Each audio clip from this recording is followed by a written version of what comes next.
Welcome back to IGN Live, coming to you from Gamescom in Germany. It's time to check in with Borderlands, the pre-sequel. James and Joel are here to finally show us Claptrap. Yeah, thanks for having us, Damon. Oh, thanks for coming. Ever since you guys announced Claptrap, people have been excited. They want to see it, want to check it out, see how he plays. We wanted to talk about Claptrap since the beginning, but you know, we got to hold some things out. Yeah, I think it was one of those really great teases for us when we announced the game, and then we go, and these are the characters, and here's Claptrap, but we're not talking about him. Yeah, right. They were like, what? Okay, so here he is. We're filling out his skill tree. Yeah. So Claptrap, like all the other playable characters, will have 3 skill trees. Each skill tree will focus on a different aspect of his character. We have Boom Trap, which focuses a lot more on explosive damage, and has this really awesome capstone skill where when you activate his action skill, which is Vault Hunter EXE. Side note is that Vault Hunter EXE is sort of this new program that's been installed on Claptrap that will randomly select an ability for him to use depending on the situation. Yeah, technically it's still classed as malware by Hyperion, but you know, it's the best we could get. Sure. And when you have the capstone skill in the Boom Trap tree, he will activate this big pirate ship mode that fires cannonballs everywhere. This is the capstone skill for I Love You Guys, which is much more of a co-op centric mode. And with that one, it's called High Fives. And Claptrap will put his hand out, and if you give him a high five in co-op, everyone will get a buff. Oh, cool. But if you don't reciprocate, then it activates another version of high fives called Screw You Guys, and only Claptrap will get the buffs. Okay, nice. So I imagine playable character now, do you have to record a lot more dialogue for Claptrap? Yes. Well, one of the big things for this game is we wanted all the playable characters to feel more unique to actual players. So every single one of them is going to respond differently to every NPC. They'll have banter between one another. So like Wilhelm is going to sometimes go off at Claptrap because he doesn't like him or finds him annoying, or Athena may as well. It was a big motivation for us to make them feel more personal. Yeah, and what's funny in this with Claptrap is there are several Claptraps that you'll see throughout the game, and other people will react with a sort of annoyance to them, and Claptrap himself will have his own sort of fourth wall breaking revelations about what his character is. It's very funny. You saw just then, so Claptrap has these action packages which unlock further parts of his software, and that one was Clap in the Box. So you may activate his action skill, it will analyze the battlefield, and then determine the best course of action is to have a giant bomb that's going to go off and you have no choice about it. But the thing is, if you're paying attention to Claptrap, he can be really powerful. If you get that and you go to a group of enemies really quickly, you'll take them all out at once. Yeah, sure. There's an action package called Rubber Ducky, where not just Claptrap, but everyone in your team will get rubber duckies around them and bounce uncontrollably around the environment, which could seem annoying, but because we're in low gravity and we have this slam attack, if you're bouncing really high and you hold that crouch button, you just gotta slam and do area of effect all over the place. Yeah, the key with Claptrap is that you have to be flexible. Everything that he does is purposeful. You just have to find how to use it. So if you were planning on maybe Gun Wizard, where you have an increased fire rate, but instead you end up with Torque Fiesta, where you're just throwing grenades nonstop. You need to react to that, and you need to adjust your plan. But then sometimes you get something really, really awesome, like his disco ball that shoots lasers everywhere, or the pirate ship mode. I think the first question I ever got about this game when we were doing interviews was, are we going to have a meat unicycle? And Claptrap actually does have a meat unicycle action package where you can just do melee with this big axe. And again, you can really take advantage of that because you're going to be able to do really quick damaging melee attacks across the battlefield. Right here, he just deployed a minion trap, which is basically a miniature Claptrap that has rockets that, from the turret for action from Borderlands 2. So some of our action packages are definitely inspired by other characters from the previous Borderlands games. Now, Claptrap is obviously shorter than a human. Have you lowered the camera closer to the ground? Yes, it's a little bit lower. I thought so. Yeah, he has a whole different perspective on everything. Our third skill tree for Claptrap, it's kind of the more advanced one for him. It's all about unlocking these subroutines. So you can choose to go down the tree and make yourself potentially more powerful with pistols or submachine guns or shotguns or melee, and these can activate over time, and for the player that's paying attention, if you switch to a pistol when that happens, then you're going to be able to do really a huge amount of damage during that time. Sure. And the capstone, James already mentioned it, unlocks the action package, which potentially spawns a disco ball above his head, which shoots lasers out everywhere. But also, every time you cycle through a subroutine, it shoots out this rainbow wave, which buffs everyone in your team. Claptrap's kind of this interesting situation where like he can be very powerful, but he's inherently full of fail also. So, you know, whatever, and sort of like a reward for moments where you have to deal with the rubber ducky mode. We want to do things like that where your co-op partners will definitely appreciate you being around. Sure. Yeah, it really brings a random element to every battle. I mean, having at least one Claptrap in your party can make it change really, really quickly. Even as the player, it's kind of exciting. Every time you activate the action skill, you see it analyzing. You don't exactly know what's going to happen, so it's a surprise every time. Yeah. Do you have data for from playtesting what percentage of players choose Claptrap? Is he a popular character? What we've known is that there are some people that have a definite preference for him, especially people that really enjoyed characters like Gage the Necromancer or Krieg the Psycho, because we introduced a lot of more, I think, like higher concepts with what you can do with co-op play with them, and so those people tend to gravitate towards them. But we've always kind of made sure that whenever we did the focus testing sessions, that we had each character represented so we can make sure that they're meshing well together. I think one of the fun things about Claptrap is actually that when he's in an area that has no oxygen, his O2 meter does not deplete. Sure. So he's basically immune to the thin atmosphere area.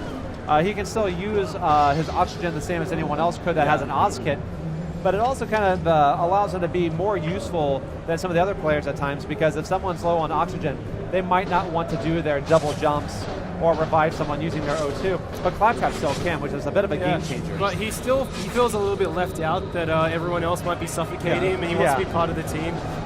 So whenever he runs outside, he will still do like a even though it's not actually necessary. It's all psychosomatic.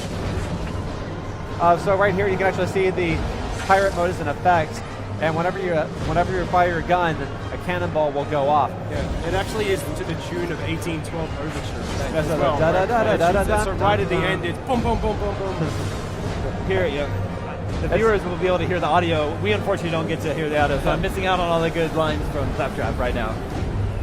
I think what I really love about this skill is sort of the absurdity of it, not just because of how crazy it is that he has these cannons, but like whenever you're trying to take down a flying enemy, like one of the jet fighters, and you're trying to line it up so you can take this highly advanced machine down with a cannonball. Yeah. And that's whenever you really feel like the usefulness of this guy. That's Andrew. Yeah, you can play with as many Claptraps as you want. And so yeah, like right now you can see that he's about to do a little slam. And oh, he bounced off his head. He didn't quite do enough, but he bounced right off of him. A little bit of the slam in action. And obviously, placing the game on the moon provides different gameplay opportunities, different mechanics. Oh yeah. But why, why was the original decision made to take the game to the moon? Well, we had a lot of fan feedback that we were going through, especially as we were winding down the work on the Tiny Tina DLC from Borderlands 2. And that was around the time that we ran into the guys from 2K Australia. And we're like, okay, well, these are the things that we really want to do for the fans. And so the two most popular ones were learning more about Handsome Jack and going to the moon, specifically the Moonshot facility. But we knew that if we were going to be up in space, we might as well explore this other area also. Yeah. And that's kind of where this all started. Yeah, I mean, that was kind of our mission statement from the beginning, but from there it turned into, we need to have low gravity, we have low atmosphere, and bringing in low gravity, we knew it had to go across every single system. We didn't just want it to be a gimmick, it's integral to the gameplay. So every single character has skills which can make them more powerful when they're up in the air, or make their slam more powerful. We have this new piece of jig with the Oz kit, which you can add fire or electrical damage when you slam down on people, and the oxygen system as well, allowing you to do this double jump. We wanted to make sure that people enjoyed every single aspect of it. It was really important for us that the moon felt different from Pandora also. Sure. It would really suck if you went somewhere else and it was like the exact same stuff all over again. So we really wanted to add some new features that made it feel different, and also kind of felt organic, that it made sense. Who are we playing as here now? This is Nisha. She was the Sheriff of Lunchwood in Borderlands 2. She is basically our cowboy concept.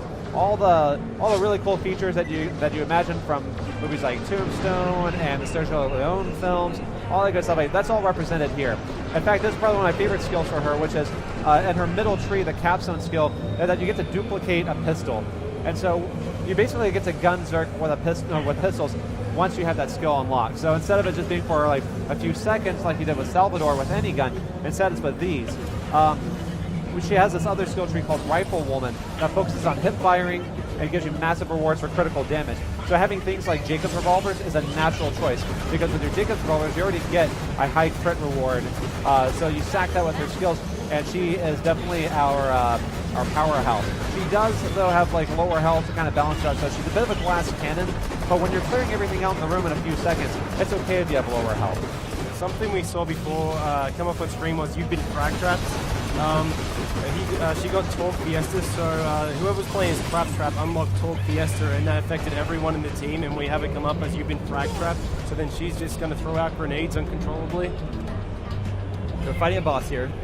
Yeah, so right here you are fighting the Bosun, who is sort of the new commander of a derelict ship called the Drakensberg. The Bosun is one of many people that worked for Dahl, which was this gun manufacturer. Right. They worked for Dahl on the moon, but Dahl pulled out during an event called Krakening, which was when the surface of the moon started to crack, which is why in Borderlands 2, when you look up in the sky, you can see all these magma cracks on the surface. Well, Dahl pulled out, leaving everyone behind. And so some people went a little crazy. The Bosun and his men took over the Drakensberg, and you're coming here in this mission to steal an AI core from them, because Jack needs it so he can militarize his robots, so he can take them up to the Helios, the Moonshot facility, and reclaim it. Are we in the Moonshot facility right now? We are not. We are on the moon surface on a broken down ship called the Drakensberg. Yeah, this is actually fairly close to the demo that we showed at E3. Okay. Yes. So you're moving toward trying to get this military AI. You actually would have seen the distance, this crashed huge spaceship. Which is really cool, because in the maps leading up to it, you can see it off in the distance. That way you always know what your objective is and where you're going. The Bosun fight can actually be kind of a tough fight. He's got this very powerful shield. Yeah. You have to break through before you can get to him, and he has plenty of his minions kind of on standby to help out. On the plus side, though, it also gives you plenty of chances of second wind. And also, as long as you've got a buddy around to help you, revive you as well, that's helpful. Claptrap actually revived Nisha earlier using his oxygen, because O2 isn't just a weapon, it's a way to save your teammates as well, which is really cool, and it does it a little bit faster. So you kind of have this tactical decision, especially in areas where it's thin atmosphere.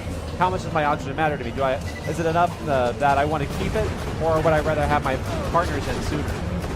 Was Claptrap just wearing a nurse's hat for a moment? Yes, whenever he's reviving you.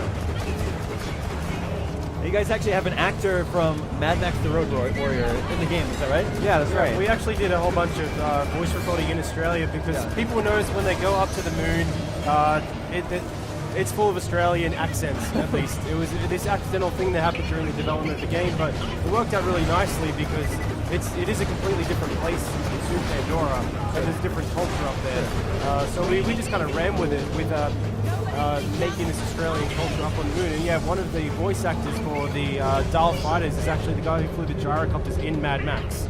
Yeah, so he's playing a similar character here? Is that right? Yeah. It was really cool, because, I mean, Mad Max was definitely one of those influential films for us on, when we were thinking about like what kind of place like Pandora was. It's nice to be able to give a little love back to some people that inspired us. So have you seen the trailer for the new Mad Max? Yes. Fury Road? That looks pretty epic. What do you guys think? It looks awesome. Yeah. Although it wasn't filmed in Australia. Well, yeah. Because the desert where they were going to film it, it blooms with flowers. Oh, nice. Yeah. Somehow Mad Max tripping through daisies wouldn't quite fit. Probably not. His character, I don't think. Borderlands, the pre-sequel, is out October 14th in North America. Yes. 16th in Australia, and the 17th in Europe. Yes. You spell it with an exclamation point. Is that the official spelling of Borderlands, the pre-sequel? That's because it's action-packed. Oh, yeah, okay. But so everyone remember at home when you're writing about Borderlands, the pre-sequel online, remember to add that exclamation point in there. Yes. James and Joel, thank you so much for coming by the show. Damon, thanks a lot. My pleasure. Game looks awesome. Stay tuned. So much more to come from IGN Live, from Gamescom, presented by Dead Island 2, right after these messages.